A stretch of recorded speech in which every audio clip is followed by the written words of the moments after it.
नमस्कार। आइए आज एक बहुत ही गहरी और आध्यात्मिक चर्चा में चलते हैं। इसे एक तरह का डिजिटल सत्संग समझ लीजिए। आज हम चैतन्य महाप्रभु के जीवन की केवल ऐतिहासिक घटनाओं पर बात नहीं करेंगे, बल्कि उनके ज्ञान के उस वास्तविक आध्यात्मिक अर्थ को समझने की कोशिश करेंगे जो सीधे हमारी चेतना से जुड़ा है। वे कोई साधारण संत या सिर्फ एक भक्त नहीं थे, बल्कि पूरी तरह से जागृत चेतना के एक जीते जागते उदाहरण थे। तो चलिए इस बेहद खास सफर की शुरुआत करते हैं।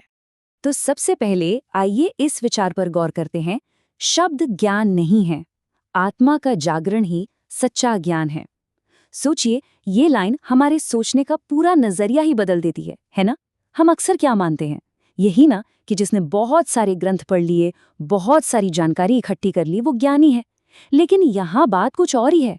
अगर मन में अहंकार है, क्रोध है या द्वेष भरा है, तो हजारों शास्त्र पढ़ लेने के बाद भी इंसान अज्ञानी ही रहता है। क्योंकि सच्चा ज्ञान सिर्फ शब्दों को रटना नहीं है, बल्कि अपनी आत्मा को जगाना है। अब आते हैं ज्ञान और जागृत चेतना पर। आखिर ये सच्चा ज्ञान है क्या? और ये बात बहुत ही खूबसूरती से समझाई गई है। देखिए, किताबी ज्ञान और सच्चे ज्ञान में एक बहुत बड़ा बुनियादी अंतर है। एक तरफ वो ज्ञान है जो हम बाहर से बटोरते हैं, जो कई बार सिर्फ हमारे ईगो यानी अहंकार को ही बढ़ाता है। और दूसरी तरफ है सच्चा ज्ञान, जो हमारे मन के शोर को बिल्कुल शांत कर देता है, हमारे हृदय को अंदर से साफ करता है और हमारे भीतर एक निस्वार्थ प्रेम जगाता है। असल में इसी गहरे बदलाव को ही तो वास्तविक आध्यात्मिक जागृति कहते हैं। अब चैतन्य शब्द को ही ले लीजिए। ये अपने आप में एक बहुत बड़ा संदेश है। ये सिर्फ एक महान व्यक्ति का नाम भर नहीं है। इसका असली मतलब है पूरी तरह से जागृत चेतना और भीतर का प्रकाश।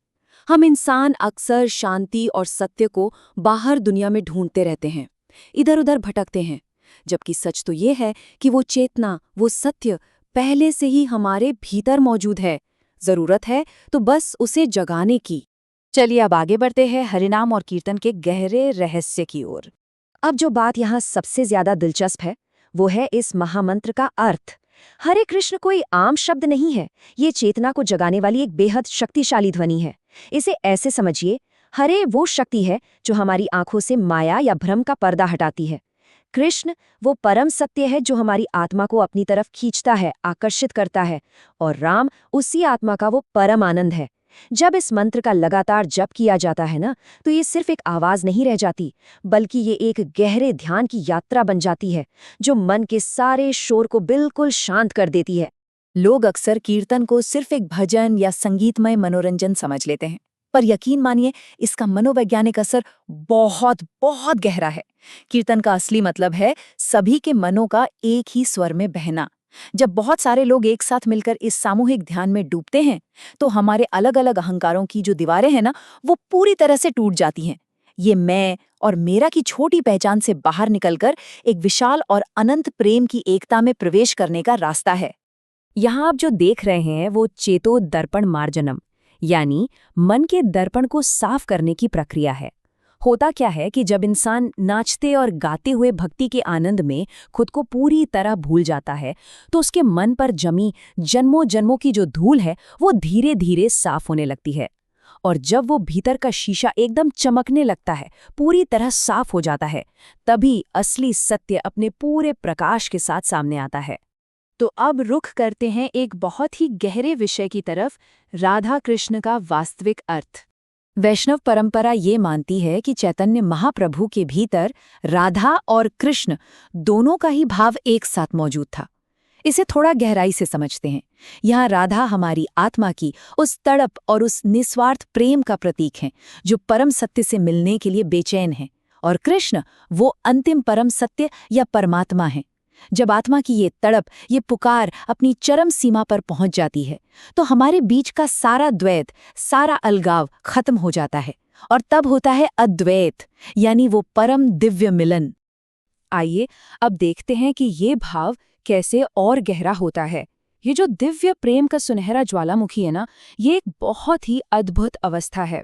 महाप्रभु की आंखों से जो अक्सर आंसू बहते थे ना, वो कोई दुख या पीड़ा के आंसू बिल्कुल नहीं थे। वो तो एक पूरी तरह से शुद्ध हो चुकी आत्मा के पिघलने का सबूत थे। ये उस स्थिति को दिखाता है जब आपके अंदर प्रेम इतना ज्यादा भर जाता है, इतना छलकने लगता है कि आप उसे शब्दों में बता ही नहीं सकते। बस एक ही बात है, जहां ऐसा निर्मल प्रेम है, समझ लीजिए वहीं परमात्मा है। अब बात करते हैं सच्चे संन्यास और विनम्रता के महत्व की। देखिए, बाहरी धर्म और आंतरिक धर्म के बीच का जो फर्क है वो एकदम साफ है। सच्चा संन्यास सिर्फ भगवा कपड़े पहन लेने या हर तीर्थ स्थल पर घूम आने का नाम नहीं है। अगर हमारे अंदर करुणा नहीं है, प्रेम नहीं है, तो ये सब बाहरी दिखावा अधूरा है। असली संन्यास तो वो है जहां हम अपने भीतर से मैं और मेरा यानी अपने अहंकार को जड़ से मिटा देते हैं, क्योंकि जब तक ये आसक्ति और ये मैं खत्म नहीं होता, तब तक हरि के प्रकट होने का, सत्य के सामने आने का रास्ता खुल ही नहीं सकता। सत्य के इस रास्ते पर चलने के लिए कुछ विशिष्ट शर्तें हैं। और वो शर्तें क्या हैं? घास से भी ज्यादा विनम्र होना, एक पेड़ से भी ज्यादा सहनशील होना, अपने लिए किसी भी तरह के मान सम्मान की इच्छा ना रखना, लेकिन हर एक जीव को पूरा सम्मान देना। जरा सोचिए, एक कठोर अहंकार सत्य के इस रास्ते पर बहुत बड़ी रुकावट है। वहीं दूसरी तरफ ये चरम विनम्रता सीधा आत्मा का दरवाजा खोल देती है। यही सत्य को महसूस करने की सबसे बड़ी चाबी है। और अब हम पहुंच गए हैं इस चर्चा के अंतिम पड़ाव पर, संपूर्ण सत्य का सार। आध्यात्मिक जागृति की इस पूरी यात्रा का निचोड़ एकदम स्पष्ट है। मन का पूरी तरह शांत हो जाना, हृदय का एकदम निर्मल हो जाना और अहंकार का पूरी तरह से मिट जाना। और पता है सबसे खास बात क्या है? ये रास्ता किसी एक विशेष धर्म या संप्रदाय तक सीमित है ही नहीं। ये एक यूनिवर्सल ट्रूथ है, एक ऐसा सार्वभौमिक सत्य है जो इंसान की आत्मा को जगाने की बात करता है। ये केवल किताबी ज्ञान से बहुत आगे का अनुभव है और सिर्फ बाहरी पूजा पाठ से बहुत आगे का प्रेम है। तो इस पूरी चर्चा की सबसे अहम बात यही है कि संपूर्ण सत्य का सार सिर्फ एक वाक्य में समाया हुआ है। प्रेम ही परम सत्य है। जब इंसान का ईगो यानी अहंकार पूरी तरह से खत्म हो जाता है, तो पीछे जो एकदम शुद्ध अवस्था बचती है, वो सिर्फ और सिर्फ प्रेम है। और इसी पवित्र प्रेम को संत महात्मा लोग ईश्वर, हरि, राम या फिर परम सत्य कहते हैं। इंसान का असली रूप यही प्रेम से भरी चेतना ही तो है।